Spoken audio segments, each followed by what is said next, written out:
Hi, my name is Marta Taylor, and I'm here today from the Museum of Fine Arts, and I'm a floral designer, and I'm here to do a low centerpiece arrangement.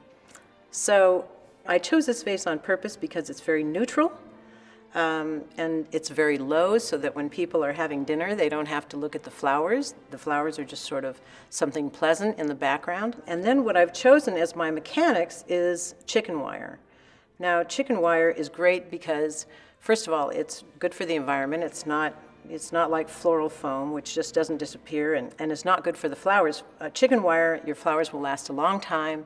You can manipulate it. You can sort of close the wires and push them together and get your flowers to stay where they want. So I really like using chicken wire.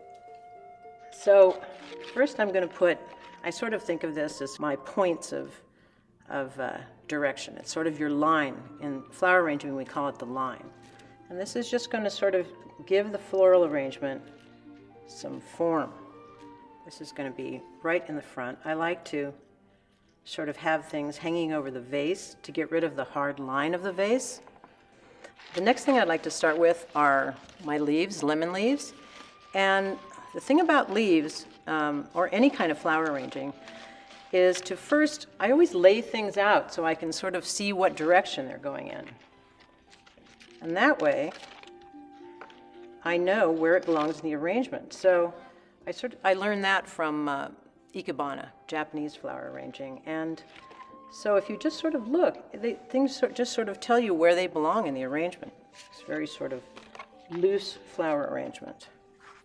I find flower arranging to be one of the most relaxing things I can do. It's really almost like a meditation. And we're going to use 3 kinds of flowers today. We're going to use these beautiful striated anemones, which I just love. And they're huge. So this is going to be sort of the main story here. And then we're going to use these beautiful ranunculus. We're going to use these viburnum. And I'll tell you about the rest of the flowers as we get going. So I think I'm going to start with the viburnum. They're both whimsical and beautiful. And I want them to sort of hang. I'm going to put them right against the edge because I want them to hang down.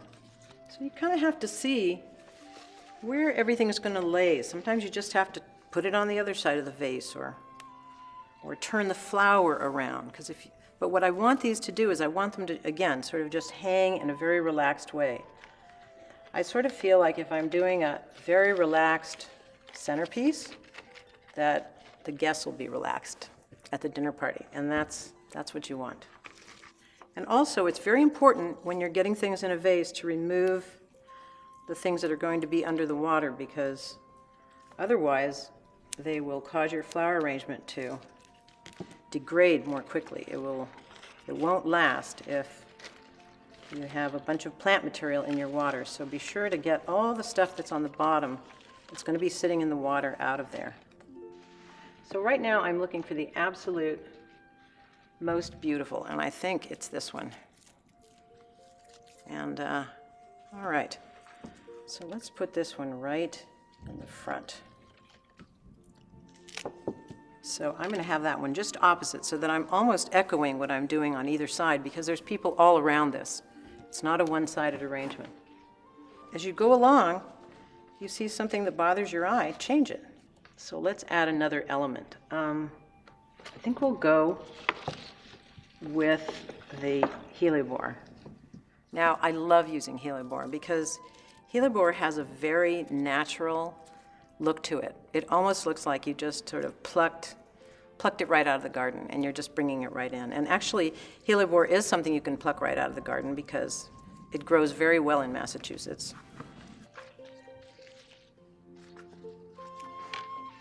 Now, I'm going to add the ranunculus because they're going to pop. They're going to add a little pop to your eye. Now, look at the direction they're going in. Like that one, I kind of like that one going up. And some of them I'm going to have them point down. Okay, and let's at this point add a little texture. Now, I love these, and these actually look as good dry as they do when they're fresh like this. But they're really fun because they add yet another texture and yet it doesn't interfere with the main event, which are the beautiful anemones and other flowers. Every new element is going to change it just slightly. And don't be afraid to put it in, because you can always pluck it out. Okay, I think I'm going to put a teeny bit of this color at the edges. This is Astral Maria, which I haven't seen this before this year, but I think you're going to start seeing it pretty soon, because it's very useful.